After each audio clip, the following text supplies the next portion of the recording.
皆さんこんにちは。10分でわかる本のまとめシリーズ、3100万円自己投資する人生学校が早く読んでおけばよかった最高と感じた本だけを約10分でまとめます。今回は翡翠小太郎さん著、あなたの人生がつまらないと思うならそれはあなた自身がつまらなくしているんだぜ。1秒でこの世界が変わる70の答えです。今日の動画はすごいですよ。この動画1本に人生学校の思いをしっかり込めました。有料級です。この動画をご覧いただければ人生をつまらないものにしないための究極に大事なポイントについてほぼ網羅されているはずです。では早速究極の目次からいきましょう。人生を劇的に充実させる究極のランキング3。1秒で見える世界を激変させる究極の考え方5選。人生つまらなくなる絶対やってはいけないこと5選。人生が絶対楽しくなること3選。それぞれ簡単に見ていきましょう。人生を劇的に充実させる究極のランキング3。第3位、ひたすら寝る。心を元気にしようとするのではなくて、身体から元気にします。やる気が出ないときは無理せずに先にまず身体を休ませてあげます。精神力イコール身体力だからですね。翡翠小太郎さんの周りにいる天才たちの多くは人生のどこかの時期でひたすら寝ていた時期があると言います。有名な画家さんや人気作家の吉本ばななさんも寝ていたばかりの時期があったそうです。ちなみに翡翠さんは奥様にあんたなんだかんだ言って寝てばっかりと言われるそうですが、翡翠さんは言います。僕は世界を変えるためにたっぷり寝るのです。ギリシャの哲学者ヘラクレイトスの言葉をお送りします。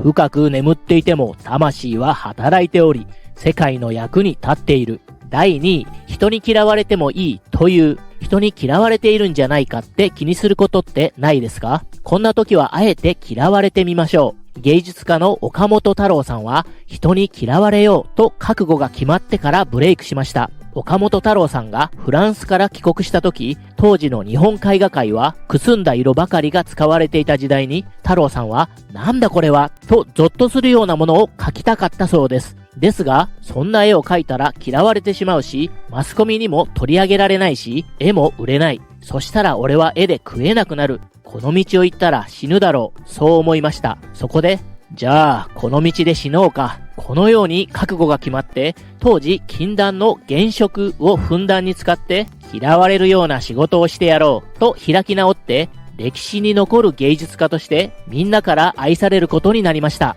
自分がやってみたいことを素直にやって人に嫌われてもいいんです。第1位、解釈を変える。もう40歳をまだ40歳に変えるだけで10年寿命が伸びます。アメリカのある大学の心理学研究チームが2000人を対象に行った研究結果です。たった2文字変えるだけで10年単位で寿命が変わる。やらない手はありません。あなたは今何歳ですか？事実が変わらなくても解釈を変えるだけで人生は劇的に充実します。人生学校は先に姉を病気で亡くしていますが、今はどんなことがきっかけで誰かが亡くなったとしても、人はみんな寿命で死ぬと勝手に解釈しています。交通事故でも病気でも、それがその人の寿命。だから寿命を全うしたんだと考えます。寿命で死ぬんだと考えることで、もし残された人の心が軽くなるのであれば、その人にとってはそれが正解だと思います。人は幸せになるために生まれているのですから。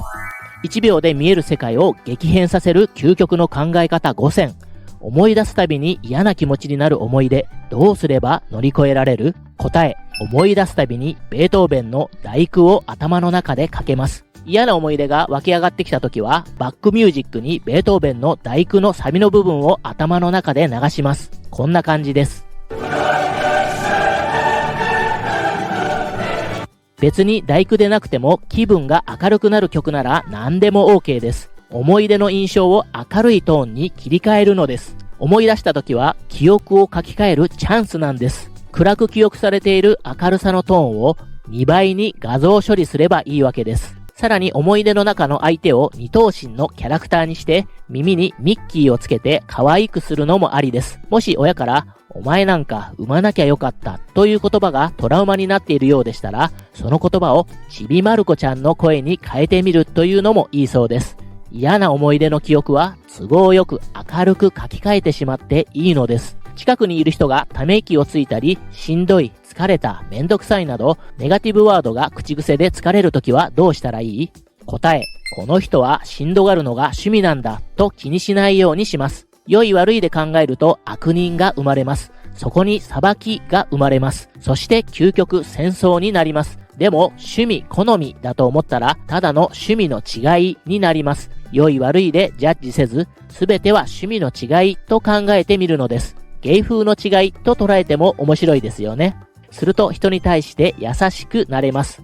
どうしても親を許せないとき、どうしたらいい？答え、許せない親は自分の反面教師として感謝します。翡翠さんがやったあるワークショップで参加者の方に、お母さんってどんな人？と質問をしました。すると A さんはこんな風に答えました。わがまま、絶対に自分の意見を曲げない。感情的になってすぐに怒る。じゃあ次は自分の好きなところを書いてみて、と A さんに言うと、優しいところ、人に指図せず自分で動くところ、感情的にならずに人の良い面を見るところ、というような答えでした。これを聞いて翡翠さんは言いました。これを見てわかる？ A さんの長所は全部お母さんの嫌なところの裏返しになっているよ。お母さんを反面教師にした結果、A さんは今、自分の子供たちと最高の関係を築けているわけですよね。そう伝えると、彼女の目から涙がポロリ。嫌なことの背後には、魂の目的があります。そう解釈するのです。親を許せないなら許さなくてもいい。でも、許せなくても感謝することはできるというわけです。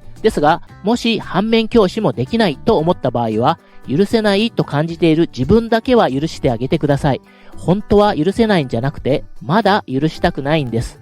だから許さなくてもいいので、ひとまずあなたが幸せになってください。親を許すのはあなたが幸せになったその後で十分です。親を許せなくたって幸せになってもいいんです。自分の人生どん底、そんな気分の時どうしたらいい？答え、人生ずんどこって叫べばいい。作家の森沢明夫さんのバイリンガルの知人があることで悩んでいる時にぽつりと漏らした一言。それは、もう人生ずんどこで、英語を勉強しすぎたせいか、どん底の響きを思わず忘れて、ずんどこと言ってしまったわけです。少し文字が変わるだけで、肩の力が抜けてしまいます。苦しい気持ちになった時は、バカバカしいと思ってもいいので、13回ずんどこって声に出して言ってみるといいそうです。ずんどこ、ずんどこ、ずんどこ。言うと不思議と元気になってくるそうです。そしてもう一つ大事なことを、それは人生のどん底には宝物が落ちています。ポール・マッカートニーは14歳の時お母さんを癌で亡くし、その悲しみを乗り越えるためにギターの練習に明け暮れました。ジョン・レノンは17歳の時お母さんを交通事故で亡くし、それを乗り越えるために音楽に明け暮れました。二人ともお母さんの死を乗り越える過程で音楽性が開花したのです。そして生まれたのがビートルズ。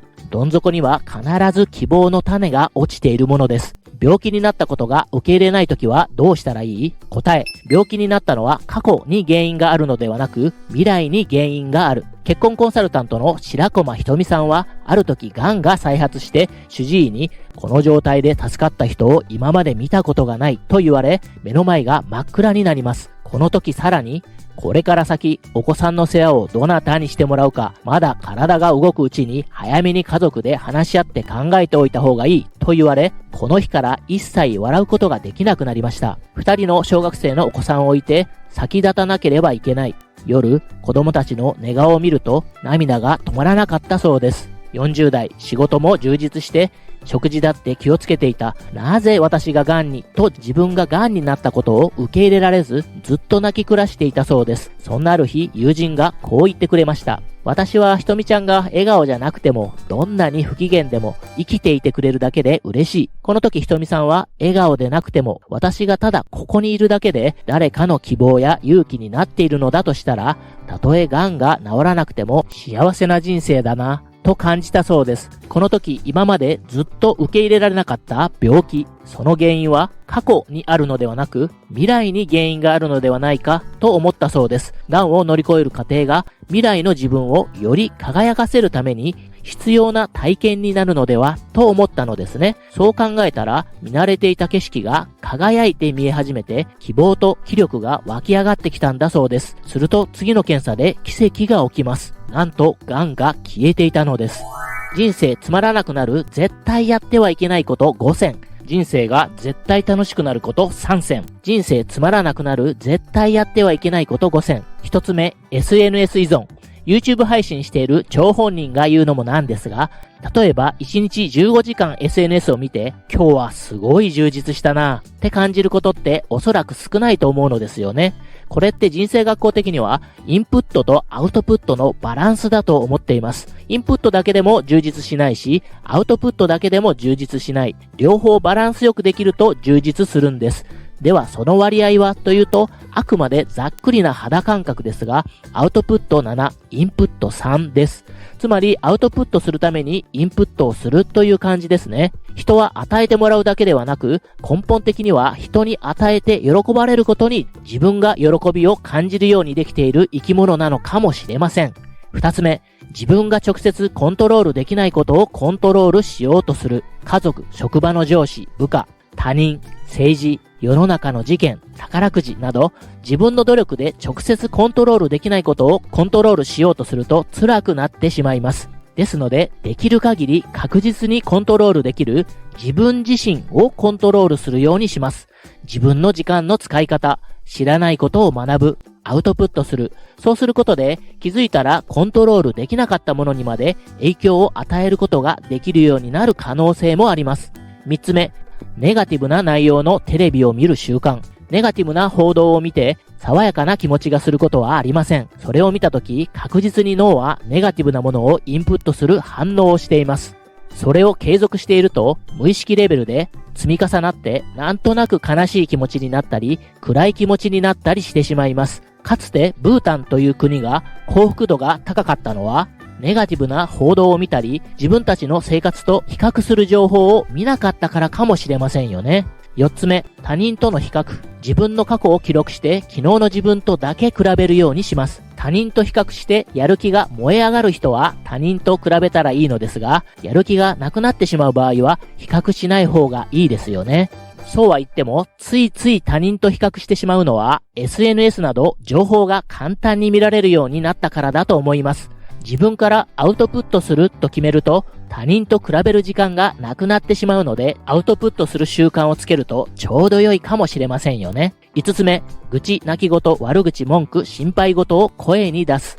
思ってもいいので、言葉にして自分の脳に何度も刷り込みしない方がお得です。自分だけではなくて、愚痴、泣き言、悪口、文句、心配事を何度も聞いて楽しいと思う人は少ないはずです。だったら言わない方が良いというわけです。ですが、言ってしまっても大丈夫です。今のはキャンセルしますと言って気づいたら OK です。人生学校は元気なさそうですが大丈夫ですかと聞かれたら、余裕です。生きているから全然大丈夫です。と答えてからぐっすり寝るようにしています。人生が絶対楽しくなること3選。1つ目、嫌なことは嫌という。私たちは子供の頃嫌なものは嫌だって素直に言えるくらい自分に正直だったはずですが、大人になるにつれていつの間にか嫌なものでも我慢しなければと思ったり無理をするようになってしまいました。でも嫌なことを我慢して嫌な気持ちのままいたら、やがて人生が楽しくなることってまずないですよね。ほんと嫌だとか、その言い方嫌な気持ちがしたんだよねとか、その言い方すごく傷つくわとか言ってもいいんです。自分が素直に感じた気持ちですからね。これって自分を大切にしている人だからこそ言える言葉です。それで相手が理解してくれたら、聞いてくれてありがとうねって言えたら爽やかですよね。2つ目、失敗こそ成長そのものと考える。多額の借金を負ってしまうような失敗はできればしないに越したことはありませんが、私たちは失敗イコール人生の敗北者のような思い込みを持ってしまうことがあります。全く逆で、最速で成功する人は、自ら最速で失敗を経験するようにしているんですよね。失敗を恐れず、むしろ進んで、いち早く小さな失敗をするように一歩踏み出すわけです。それで失敗だなぁと判断したら、撤退も驚くほど速いのです。その速度があまりにも速いので、いかにも失敗していないように見えるのです。一歩踏み出さないとわからないけど、小さく一歩踏み出してみたら、すぐわかることってめちゃめちゃたくさんあるものです。3つ目、今ある目の前のことに真剣に取り組む。真面目に取り組むより真剣に取り組みます。真剣とは本気でことに当たることです。嫌だなぁと思うようなことでも真剣に取り組んでいると面白い現象が起きてきます。阪急百貨店、宝塚歌劇団、東宝などを創業した実業家小林一三さんの言葉に、下足版を命じられたら日本一の下足版になってみろ。そうしたら誰も君を下足版にしておかぬ。というものがあります。この考え方を実行してアルバイトから会社の社長になった人、数えきれないほどたくさんいます。つまり今置かれている環境で日本一くらい真剣にやってみたら光り輝いてしまうんです。そして周りが放っておかないわけです。実は自分の目の前は毎日チャンスだらけなんです。おまけです。大切な人が亡くなりました。どうしたらいいかわからないです。人は二度死にます。それは肉体の死と記憶の死。あなたの記憶の中にいる限り、その人はまだ生きています。公式 LINE では潜在意識を書き換えて自分が持つ本当の能力を 100% 引き出して望み通りの豊かな人生を手に入れるための魔法の習慣を無料でプレゼントします。動画下にある概要欄から公式 LINE に登録してしばらく先になると思いますが、次回の無料配信を楽しみにお待ちくださいね。無料でも有料級の配信をします。このチャンネルではあなたの人生を望み通りに近づけるために役立つ情報、早く読んでおけばよかった、最高と感じた本のまとめを10分程度で1週間に1本配信しています。有益な情報と感じるものだけを厳選しています。10分で人生を変えたい方はぜひチャンネル登録お願いします。メンバーシップでは3000万円以上自己投資して学んだ内容の濃い動画全160本以上が今でしたら本1冊分の値段で1ヶ月間視聴いただけます。ピンときた場合はクリックしてみてくださいね。今回の翡翠小太郎さん著、あなたの人生がつまらないと思うんなら、それはあなた自身がつまらなくしているんだぜ。1秒でこの世界が変わる70の答え。興味のある場合は、ぜひ手に取ってページをめくってみてくださいね。最後までお聞きいただきましてありがとうございました。あなたの人生は必ずこれからますます楽しく充実します。あなたの人生の充実度は今何%ですか？もしよかったらコメント欄で教えていただけると嬉しいです。それではまたお会いいたしましょう。ご縁に感謝いたします。